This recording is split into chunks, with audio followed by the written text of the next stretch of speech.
The silence in my car has a texture.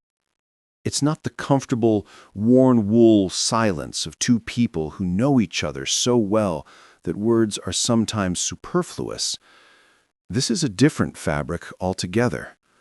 It's thick, synthetic, and suffocating, like a layer of insulation packed tight between the passenger seat and my own.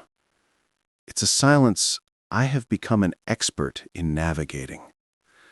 My hands, at 10 and 2 on the steering wheel, feel the vibration of the asphalt through the leather. The hiss of the tires on the rut road is the only sound, a constant white noise shush that seems to be telling us both to be quiet, to keep the peace, to not disturb the delicate ecosystem of our shared disappointment. I sneak a glance to my right. Michael is a silhouette against the rain-streaked window. At 17, he's all sharp, unfamiliar angles where there used to be soft curves. The baby fat that once rounded his cheeks has been planed away, leaving a jawline that looks like it could cut glass. His posture is a study in withdrawal.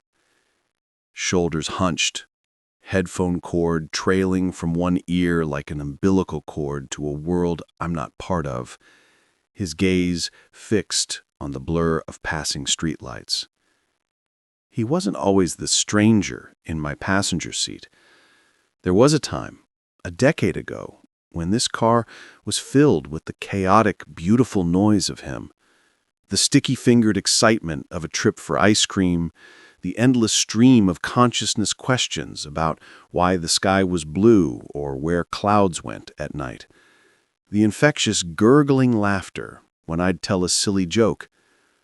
I'd glance in the rearview mirror then and see his small, bright face full of an unshakable faith that his dad knew everything, could fix anything.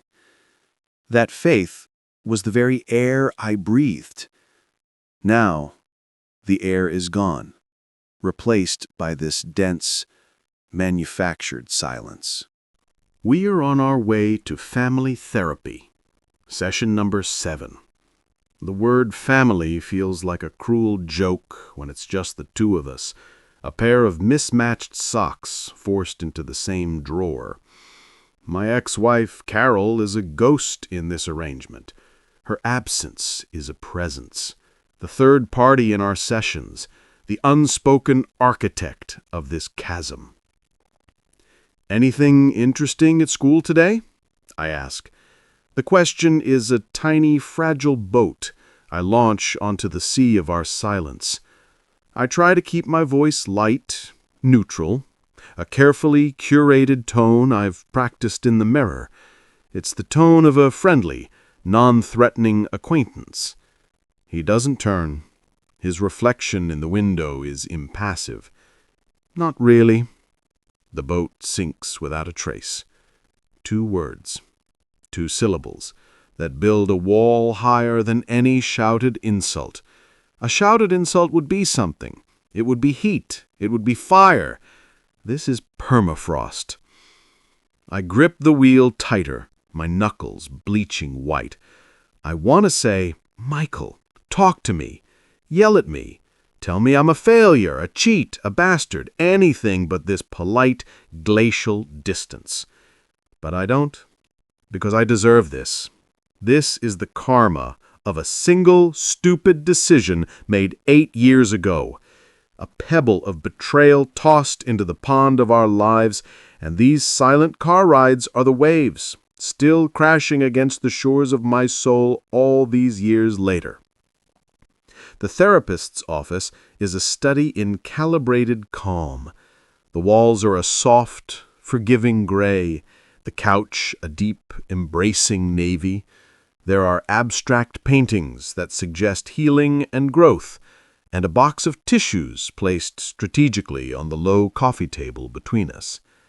Dr. Evans, a woman with kind eyes and a perpetually calm demeanor, sits in a chair opposite us with a notebook balanced on her knee. She is the pilot of this fragile vessel, trying to steer it through the icebergs of our shared history. "How has the week been for you both?" she asks, her gaze sweeping from Michael to me. I clear my throat. "It's been okay? We went to see a movie on Tuesday." I don't add that we sat through the entire 2-hour runtime without exchanging a single word, that the popcorn sat between us like a demilitarized zone, that the explosions on screen were nothing compared to the quiet detonations happening inside my own chest. Dr. Evans nods, then turns to Michael. "And for you, Michael, how did that feel?" Michael shifts in his seat, his eyes fixed on a point on the carpet. He's wearing the uniform of his generation, a hoodie, jeans, scuffed sneakers, but he carries himself like an old man, burdened. "It was fine," he mumbles. "Can you expand on fine?" Dr. Evans prods gently. "What was it like being at the movie with your dad?" A long pause. The clock on the wall ticks, each second a hammer blow. I can feel the weight of the unsaid pressing down on me. I can smell the faint, clean scent of the citrus-scented diffuser in the corner, and it mixes with the smell of my own anxiety, a metallic tang at the back of my throat. Finally, Michael speaks, his voice low but clear. It felt obligatory. The word lands like a physical blow to my sternum. Obligatory. I force myself to breathe, to keep my expression neutral. Show, don't tell, I think, a writer's mantra that has become my prison warden's rule. Show him you can take it. Show him you're strong enough to bear the weight of his disappointment. "Thank you for your honesty, Michael," Dr. Evans says. "Dad, what comes up for you when you hear that?" I take a moment, gathering the shattered pieces of my composure. "It's hard to hear," I say, my voice rougher than I intended. "But I appreciate the honesty. I'd rather know that it felt obligatory than have him pretend it didn't. This is the new language I am learning. The language of accepting blame, of validating his feelings even when they flay me alive." "He's not pretending, Michael," says Michael, a flicker of something, annoyance, in his eyes. "I'm here, aren't I? I'm doing the things. I'm just not feeling the things you want me to feel." "And what do you think your dad wants you to feel?" Dr. Evans asks. Michael finally looks at me, and for a breathtaking second, I see the 9-year-old boy he was, the one whose world was shattered and who's been trying to glue it back together with the wrong pieces ever since. "He wants me to forget," he says, his gaze unwavering. "He wants me to just get over it, to act like we're cool, like we're buddies. But we're not. You can't break something and then just hand me some tape and expect me to make it look new again." The metaphor is clumsy, but its truth is razor sharp. He's right. I have been handing him tape, grocery trips, movies, awkward questions about school. I've been trying to build a new house on a foundation I myself dynamited. "I don't expect it to look new, Michael," I say, leaning forward, my elbows on my knees. "I know it's broken. I know I broke it. I'm not asking for it to be new. I'm asking if we can maybe, I don't know, build something different with the pieces. Something that's still strong, even if it has cracks. He looks away. The moment of connection severed. The shutters come down again. I don't know what that's supposed to look like. And in that admission, I hear the echo of the sentence that started all of this, the one that has been replaying in my head for weeks, a torturous mantra. She didn't make it mine. You did. The memory of that day in the car, the day the silence first took on its new, deadly texture, is etched into my mind with the clarity of a brand. It had been a Tuesday. The sun was out.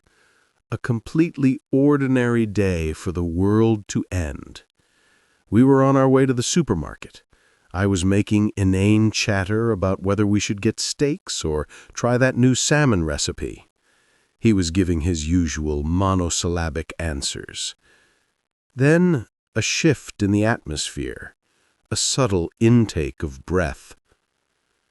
"Dad, do you ever wonder why you and Mom really divorced?" My blood went cold. It was the really that did it. That single loaded adverb. I fell back on the script Carol and I had written together, the one we had rehearsed for years. Sometimes. But it wasn't your fault. None of it was. And then he laughed. It wasn't a cruel laugh, not one meant to inflict pain. It was worse. It was hollow, the sound of something empty, a wind blowing through a ruined house. Mom told me the real reason. My stomach dropped. The phrase is a cliché, but in that moment it was a physical reality. My stomach plummeted, a stone down a well, and a cold dread seeped into the void it left behind. The real reason. The secret we had buried, the corpse we had interred with such care in the deep, dark earth of the past, had been exhumed. I could almost smell the rot. I whispered, my mouth dry as dust.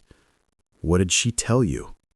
The world outside the car, the other drivers, the trees, the sky, seemed to freeze, to hold its breath. He didn't look at me. He kept his face turned to the window, as if the sight of me would be too much to bear. "That you ruined everything. That you broke the family." A pause, long enough for me to die a little. Then, the final quiet verdict. And she's right.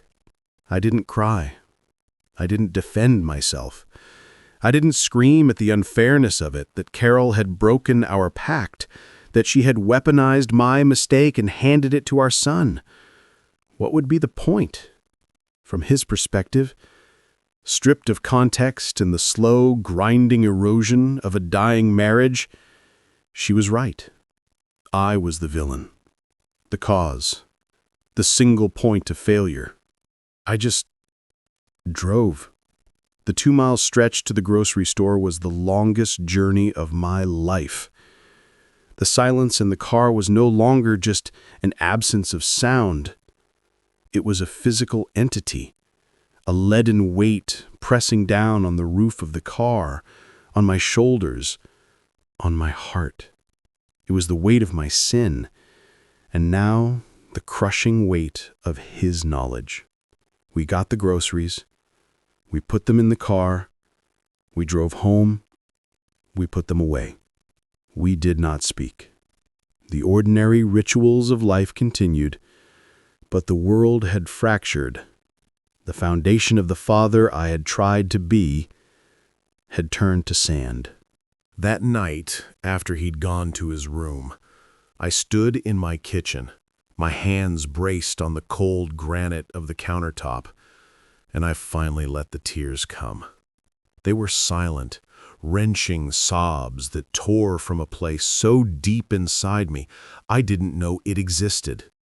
It wasn't the grief of my failed marriage. That was an old, familiar scar. This was a fresh amputation.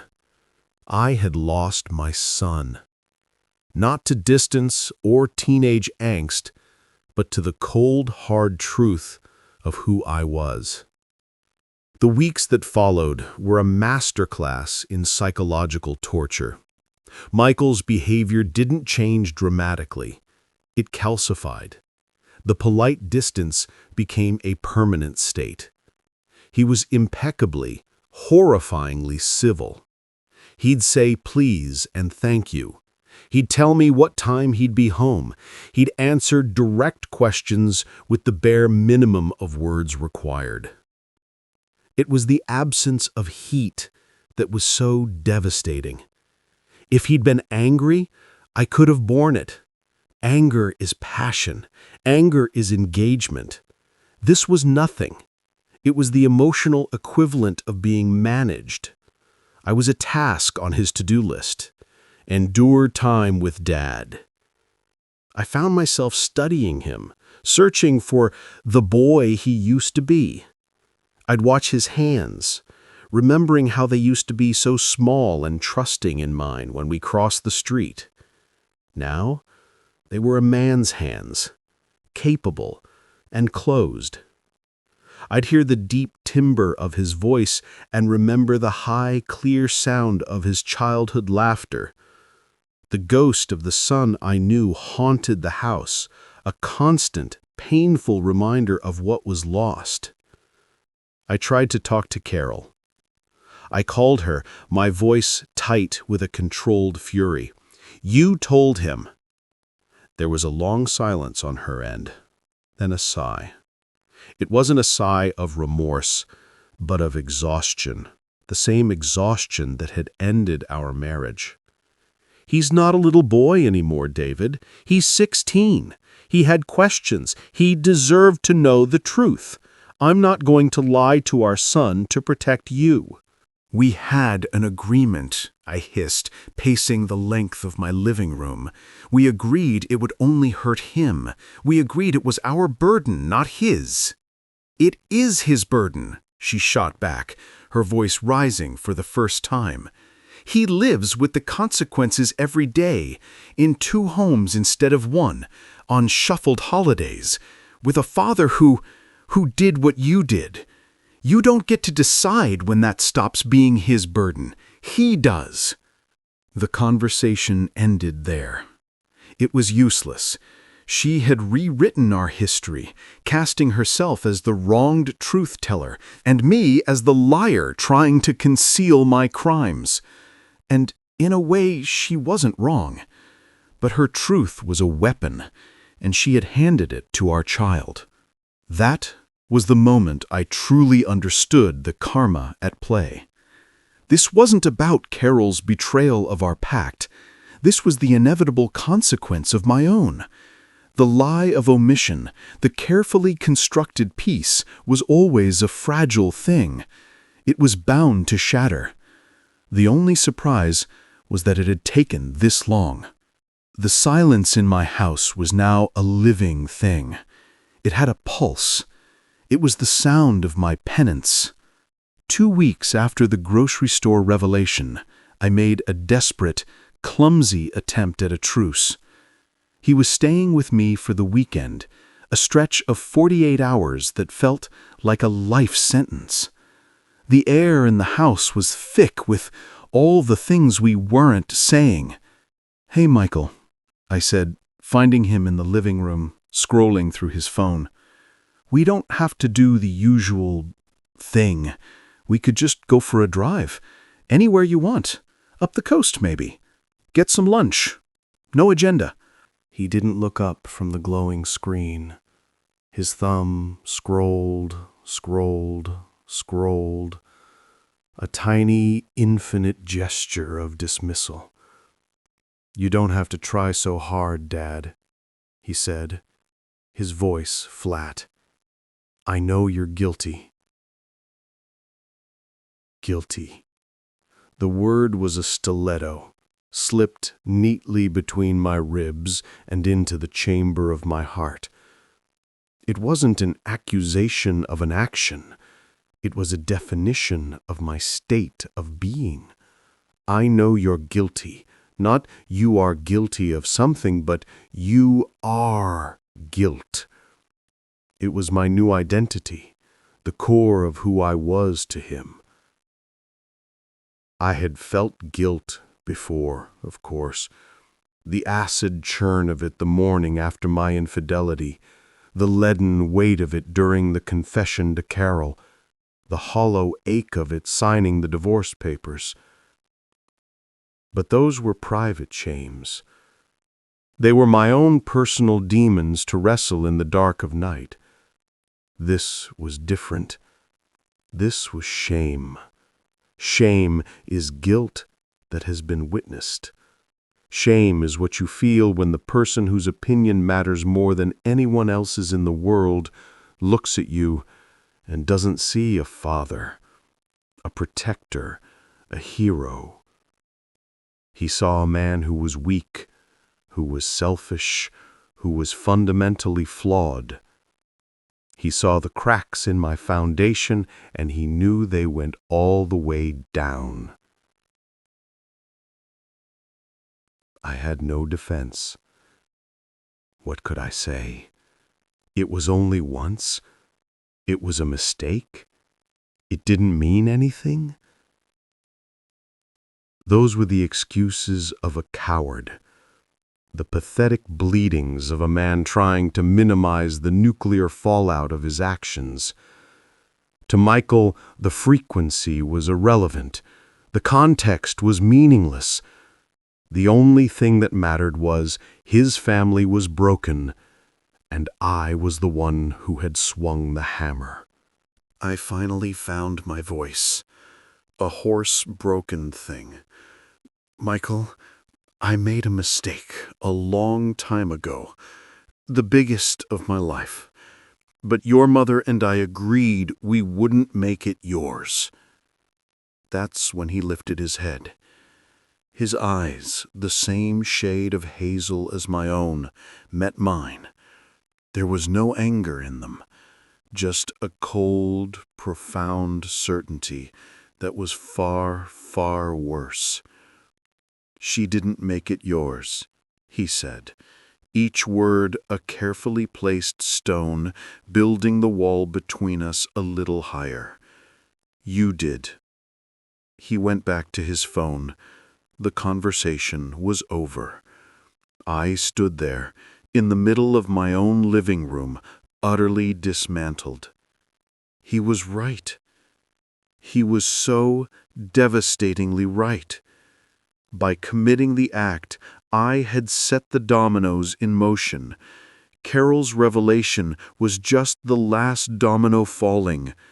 The consequence was indeed his to inherit, from the moment I made the choice.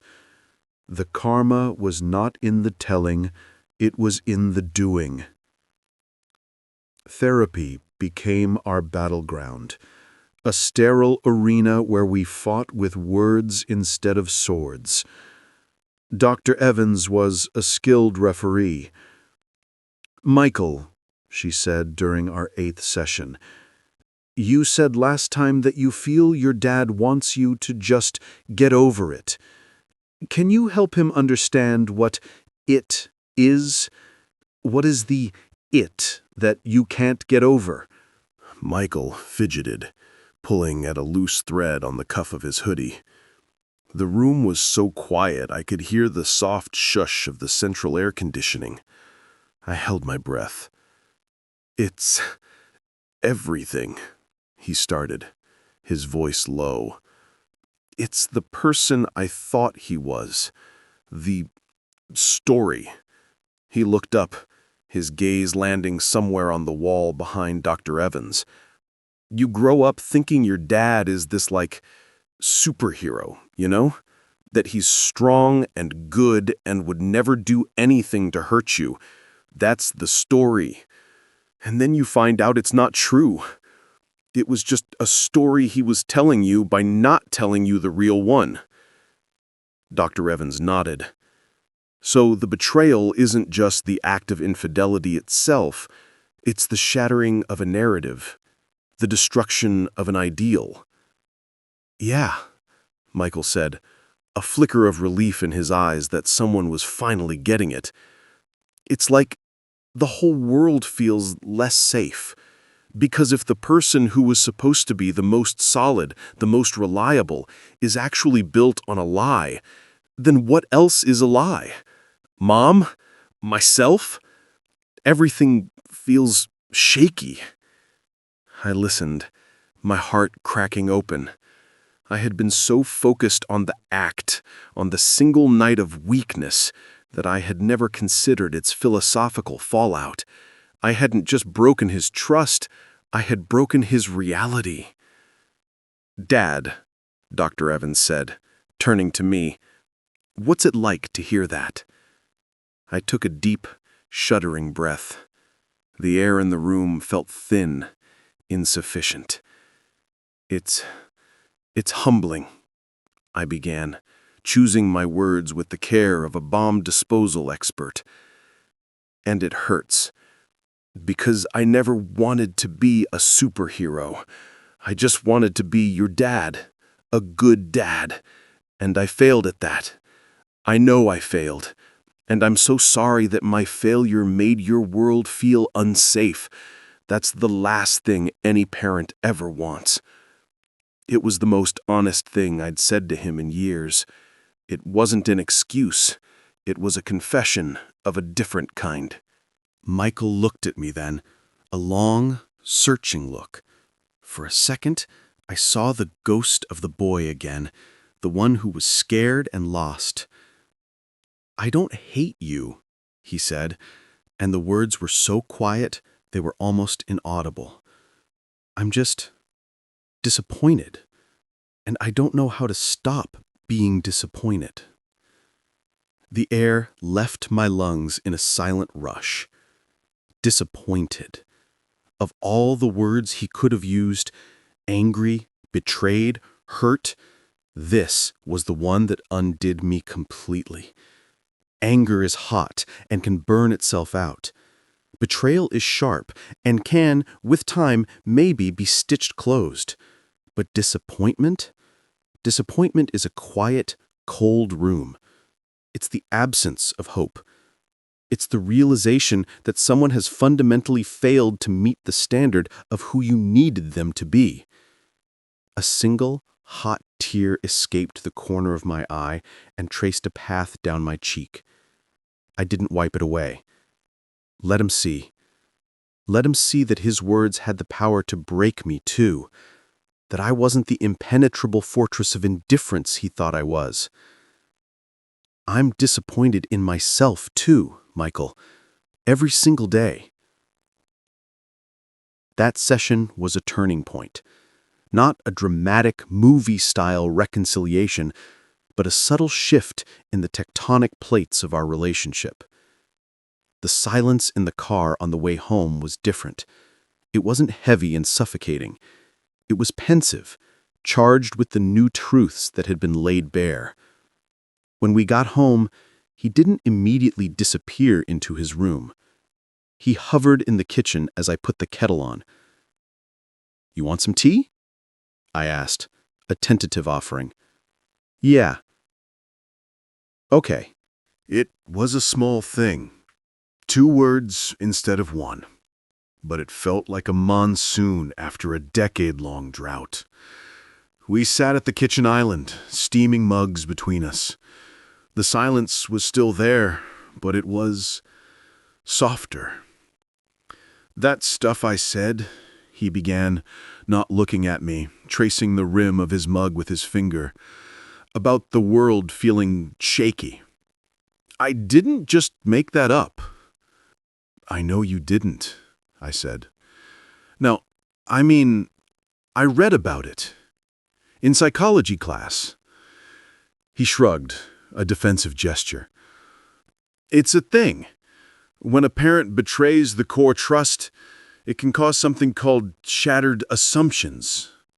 It's like your whole brain's map of how the world is supposed to work just breaks. I stared at him, a fresh wave of awe and pain washing over me. My son, my brilliant boy, hadn't just been nursing a grudge. He had been trying to diagnose his own pain. He had been intellectualizing it, putting a name to the monster so he could learn how to fight it. He wasn't just hurting. He was trying to understand why he was hurting so much. The depth of that, it humbled me beyond measure. You're amazing. You know that? The words were out before I could stop them, raw and utterly sincere. He looked up, startled. I mean it, I said. To be going through all of this and to have the strength to try and understand it on that level. I'm in awe of you, Michael. I really am. A faint pink flush crept up his neck. He looked down at his mug again. It's just a class, he mumbled, but I could tell the words had landed. I had spoken to the young man he was becoming, not the child I had wronged. For the first time in 2 years, I felt like I had said the right thing. That small crack in the dam led to others. He started staying in the same room with me for longer periods. He'd even initiate the occasional mundane conversation. Did you see the new trailer for that sci-fi movie? The trash needs to go out. This pasta is okay. They were crumbs, but I gathered them like a starving man. I learned to stop trying to force a grand, cathartic conversation. I learned to just be, to exist in the same space without demanding anything from him. I stopped seeing our time together as a problem to be solved and started seeing it as a landscape to be patiently explored. I began to notice things about him I'd been too blinded by my own guilt to see before.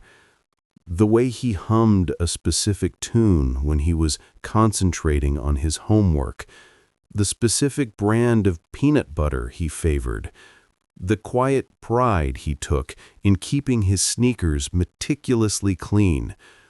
These were the details of the person he was now, not the ghost of the boy he had been. I was, for the first time, meeting my son. The karma was changing shape. It was no longer just a blunt instrument of punishment. It was becoming a teacher. It was teaching me patience. It was teaching me to listen not just to his words, but to his silence, to his posture, to the 1,000 tiny tells that revealed the state of his heart. It was teaching me that redemption wasn't a single glorious moment of forgiveness. It was a daily practice. It was showing up day after day with no expectation of reward and proving through a million small, consistent actions that I was willing to become the man he needed me to be, even if he never acknowledged the effort. The path forward was no longer about earning my way back into his trust. That was too lofty a goal, a destination I might never reach. It was about earning my way back into my own self-respect. It was about building, from the ground up, a version of myself that could one day look at his reflection without flinching. The building materials were painful conversations, brutal honesty, and the quiet courage to sit with someone else's pain without trying to run away from it. The father he thought he had was indeed gone, a casualty of my own actions. But perhaps, just perhaps, there was room to build a new one in the empty space he left behind. The change, when it truly began, was so quiet I almost missed it. It was a Tuesday evening, 3 months after the therapy session where he'd eviscerated me with the word disappointed. I was in the garage, attempting to assemble a new toolbox, a foolish, optimistic purchase from a weekend when I dreamed of us tackling projects together. The instructions were a cryptic diagram in 5 languages, and a collection of strangely shaped screws and brackets lay scattered around me on the concrete floor. I was losing the battle, my frustration mounting with every misaligned piece. I heard the scuff of a sneaker behind me. Michael stood in the doorway, silhouetted by the light from the kitchen. "You're doing it wrong," he said. His voice wasn't accusatory. It was matter of fact. I looked up, startled. He hadn't voluntarily entered my space, my zone of failure, in years. "I gathered that much," I said, a wry smile tugging at my lips. "The picture and the reality don't seem to be on speaking terms." He hesitated for a moment, then walked over. He picked up the instruction sheet, his eyes scanning it with a focus I recognized. It was the same look I got when I was deep in a work problem. "This part," he said, pointing to a confusing cross-section, "that's not a side view, it's an exploded view. You're supposed to attach bracket C to the underside of the main plate before you bolt the plate to the frame. See?" He traced the line with his finger. I stared, first at the diagram, then at the pieces on the floor. Of course! The clarity was blinding. "Oh," I said, feeling a surge of something warm and unfamiliar. It was pride. Not in myself, but in him. Right. That makes a lot more sense. He didn't leave. He crouched down, his knees popping, and picked up bracket C. "Here, hold the plate." For the next 20 minutes, we worked in tandem. He read the instructions, calling out the steps in his clear, calm voice. I held things in place, handed him tools, followed his directions. There was no grand conversation. We talked about the toolbox, about the quality of the metal, about the stupidly designed latch. It was the most normal, the most father and son we had felt in half a decade. We weren't fixing our relationship. We were building a box to hold hammers and wrenches, and it was everything. When the last bolt was tightened, we both sat back on our heels, looking at the finished product. It was just a stupid toolbox, a green metal box on wheels, but it felt like a cathedral. "Thanks, Michael," I said, my voice thick with an emotion I didn't dare name. "I'd still be staring at Part A without you." He gave a small, almost imperceptible shrug, but a corner of his mouth twitched. "It's a bad design, but it's done." He stood up, brushing dust from his jeans. He paused at the door. "I'm ordering pizza. You want pepperoni?" "Yeah," I managed to choke out. "Pepperoni's great." He nodded and disappeared back into the house. I stayed there in the garage for a long time, my hand resting on the cool, smooth metal of the toolbox we had built together. It was the first thing we had built together, since the Lego Millennium Falcon when he was 8. The memory of that long-ago project, of his small, serious face concentrating as he searched for the right brick, washed over me. The love I felt for him in that moment was so vast and so painful, it was almost unbearable. It was no longer the love of a father for a perfect, innocent child.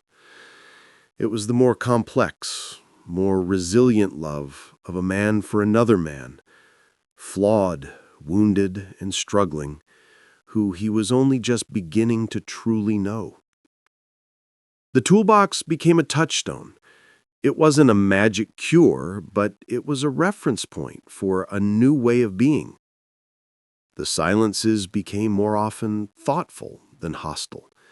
He started asking me questions, not about my feelings or our relationship, but about things. How to change a tire, what I thought about a political issue in the news, what my own father had been like. I answered these questions with the care of a man diffusing a bomb. I was honest, but measured. I told him about my father, a quiet, stern man I'd never felt I truly knew. I told him I'd always feared I would become like him, distant and unapproachable. Turns out, I said, I found a whole new way to mess it up. He didn't laugh, but he didn't shut down either. He just listened, absorbing the information, adding it to the new, more complicated dossier he was building on me. Our therapy sessions evolved. They became less about excavating the past and more about building a blueprint for the future. Michael, Dr. Evans asked in one session, "You've mentioned that the disappointment is still there, but it feels different. Can you describe the difference?" He thought about it, his brow furrowed. It's less about what he did now and more about who he is because of it. He glanced at me, then back at Dr. Evans. Before, I thought he was just the guy who did the bad thing. Now I see that he carries it around with him all the time. I see that it changed him too, and not all for the worse. I felt my throat tighten. He was seeing me, not the caricature of the villain, but the living, breathing, regretful human being. How has it changed him from your perspective? Dr. Evans pressed. He's quieter. He listens more. He doesn't try to joke his way out of things anymore. He's just there. It's like he sanded down all the fake, shiny parts of himself. And what's left is, I don't know, more solid, even if it's rougher. It was the greatest compliment I had ever received. It was also the most accurate description of my internal process I could have imagined. The karma had indeed sanded me down. It had stripped away my ego, my defensiveness, my need to be seen as the good guy. It had left behind a raw, unvarnished core that was, for the first time in my life, authentically me. "Dad," Dr. Evans said, "what's it like to hear that?" I took a moment, letting the words settle in my soul. It's everything," I said, my voice rough with emotion. "To be seen, even the rough parts, especially the rough parts, that's all I've ever wanted. Thank you, Michael." He gave a single, sharp nod, a gesture of acceptance. It was enough. The true test came on a rainy Thursday in November. He was at my house, and his car, a beat-up old sedan he'd saved up for himself, wouldn't start. I heard the frustrated groans from the driveway and went out with an umbrella. "Dead?" I asked. "Completely," he sighed, slamming the driver's door in frustration. "Pop the hood."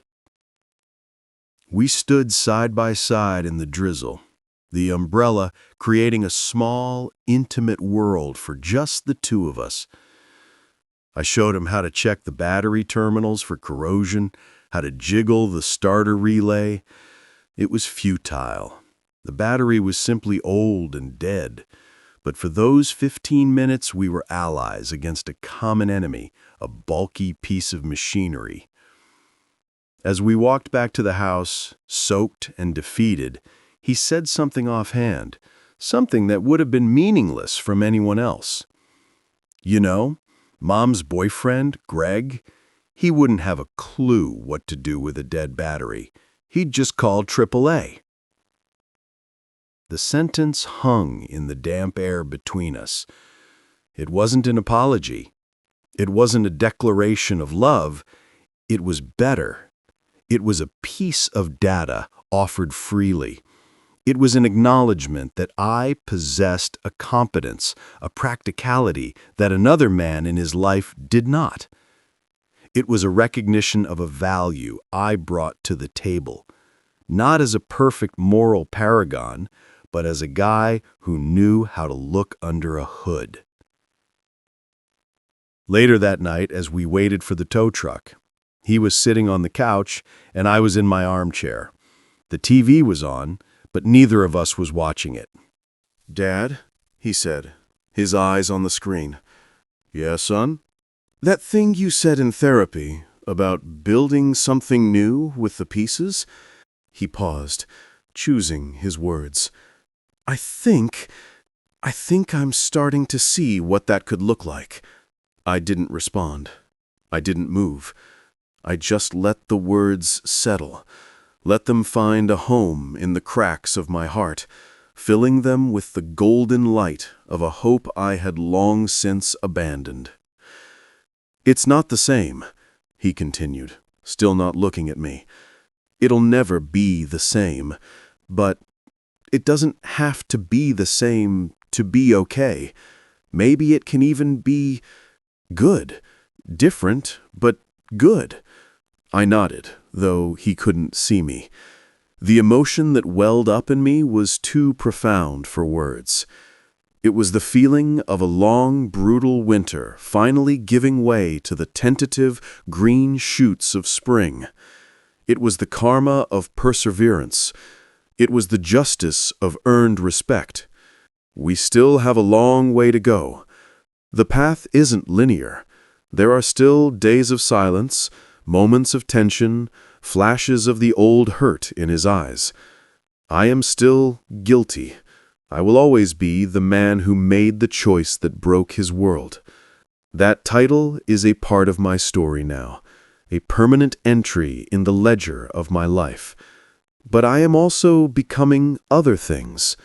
The man who listens, the man who is trying, the man who is rough-edged but solid, the man who knows how to jump-start a car. The karma I faced was not a dramatic, cinematic downfall. It was a slow, grinding erosion of my self-image, a daily confrontation with the worst version of myself. The justice that is emerging is not an absolution or a forgetting. It is the hard-won, deeply satisfying justice of reconstruction. It is the slow, patient building of a new relationship on the ruins of the old, this time with a foundation of brutal honesty and a framework of earned respect. Forgiveness, I've learned, isn't a pardon he grants me. It's a landscape we are building together, one painful, honest, and sometimes beautiful conversation at a time. The father he thought he had is gone, and I miss that man sometimes, the one who lived in the blissful ignorance of his son's unwavering faith. But the man I am now, the one my son is slowly, cautiously getting to know, he's stronger, he's more real, and for the first time in 8 years, I can look in the mirror and, while I may not like everything I see, I can at least recognize the person staring back. He's a work in progress, and for now, that is enough. This story explores the idea that the most profound consequences are often not the loud, public falls from grace, but the quiet, private reckonings within a family. The road to mending a broken bond is never a straight line, but a series of small, painful, and sometimes beautiful steps. What's the most difficult truth you've ever had to face within your own family? Subscribe for new long-form narratives every day where we dive deep into the human heart.